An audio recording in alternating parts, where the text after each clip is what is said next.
1979 का एक ऐसा वाकया जिसने पूरे मुस्लिम वर्ल्ड को हिला कर रख दिया।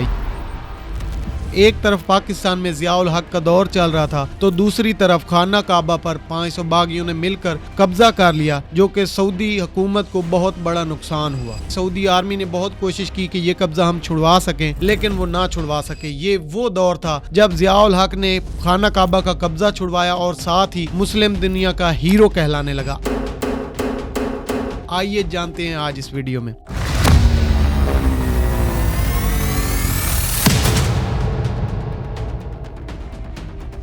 अस्सलाम वालेकुम नाजरीन, आप देख रहे हैं रिजवान हैदर ऑफिशियल और मैं हूं रिजवान हैदर। पाकिस्तान में दौरे हुकूमत ज़िया-उल हक का चल रहा था और दूसरी तरफ सऊदी अरब में जहां तक हमने रिसर्च किया उसके मुताबिक 500 बागियों के गिरोह ने मिलकर खाना काबा पर कब्जा कर लिया और वो कब्जा छुड़वाने में सऊदी हुकूमत, सऊदी आर्मी नाकाम रही, यानी कि उनसे कुछ न बन पाया। तो उन्होंने पाकिस्तान और फ्रांस से मदद की अपील की। उस वक्त में पाकिस्तान एक अच्छी और मजबूत ताकत था, यानी कि हुकूमतें बेशक ज़िया की थीं या किसी की भी थीं, लेकिन पाकिस्तान का एक अच्छा नाम था। वर्ल्ड में पाकिस्तान को अच्छे अल्फाज में जाना जाता था और पाकिस्तान की पूरी दुनिया में बहुत इज्जत की जाती थी। दूसरी तरफ फ्रांस था, लेकिन एक आज का दौर है जब पाकिस्तान की अदालतें देखी जाए तो वो 129 या 30 नंबर पे आती हैं इंसाफ के लिहाज से, और मुआशियत देखी जाए तो वो भी बहुत गिर चुकी है, और हमारी करेंसी की भी क्या वैल्यू रह गई है या हमारी कितनी एक इज्जत रह गई है दुनिया में, ये हम सब जानते हैं। आखिरकार पाकिस्तान से ज़िया के दौर में SSG कमांडोज को खाना काबा के लिए या सऊदी अरब में रवाना कर दिया। 14 दिन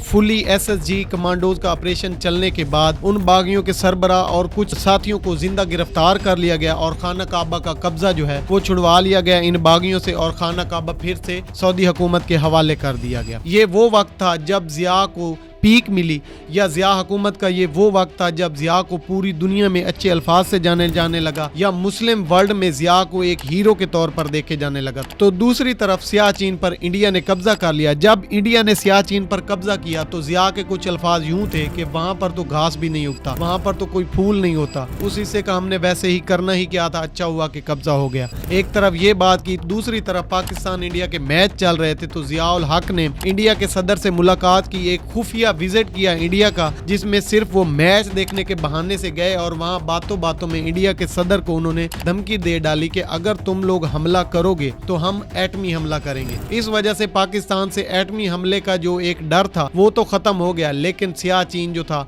वो इंडिया के पास रह गया। ज़िया-उल हक को आइन से तो नफरत थी ही, इसीलिए वो कहते थे कि बस ये एक किताबचा है जिसे किसी भी टाइम फाड़ कर फेंका जा सकता है, और इसीलिए वो आइन को अपनी मर्जी से तब्दील करते रहते थे। इन्हीं की दौरे हुकूमत में गली मोहल्लों में नमाज पढ़ाने पर सख्ती कायम की गई। इन्हीं के दौरे हुकूमत में बैंक अकाउंट से ज़कात काटे जाने लगी, और इन्हीं के दौरे हुकूमत में काजियों का निज़ाम अदालतों में मुकर्रर किया गया, और इन्हीं के दौरे हुकूमत में तौहीन मजहब पर सजाए मौत का कानून पास किया गया। यानी जहां पर एक वो हीरो के तौर पर साबित हो रहे थे, वहीं पर दूसरी तरफ उन्होंने वो ऐसे काम भी किए जिनसे वो लगने लगे कि वाकई ही वो एक इस्लामिक हीरो के तौर पर सबके सामने उनका फेस शो हो रहा था। लेकिन ये बात कौन जानता था कि ज़िया-उल हक इस कुर्सी पर विराजमान रहने के लिए, या ज़िया-उल हक लंबे अरसे तक हुकूमत करने के लिए, या ज़िया-उल हक पाकिस्तान को अपनी मुट्ठी में रखने के लिए ये सारी तब्दीलियां कर रहे हैं। इसी तरह से ज़िया-उल हक ने आर्टिकल 62 और 63 को आइन का हिस्सा बनाया, जिसके मुताबिक हर पार्लियामेंट मेंबर का सादिक और अमीन होना जरूरी था, और इसी कानून के मुताबिक बाद में एक वजीर आजम और एक वजीर को भी ताहयात नाअहल कर दिया गया। जनरल ज़िया-उल हक ने पाकिस्तानियों को वोट का हक दिया। बच्चे, बूढ़े, नौजवान सबको कहा कि अगर आप लोग चाहते हैं कि पाकिस्तान में इस्लामी निज़ाम लाया जाए तो मुझे एक बार फिर से सदर बनाए, अगले 5 साल तक मुझे सदर रहना होगा, जिसके बाद पाकिस्तान में पूरा इस्लामी निज़ाम कायम हो जाएगा। इसीलिए बच्चों, बूढ़ों ने सब ने मिलकर ज़िया-उल हक को वोट दिए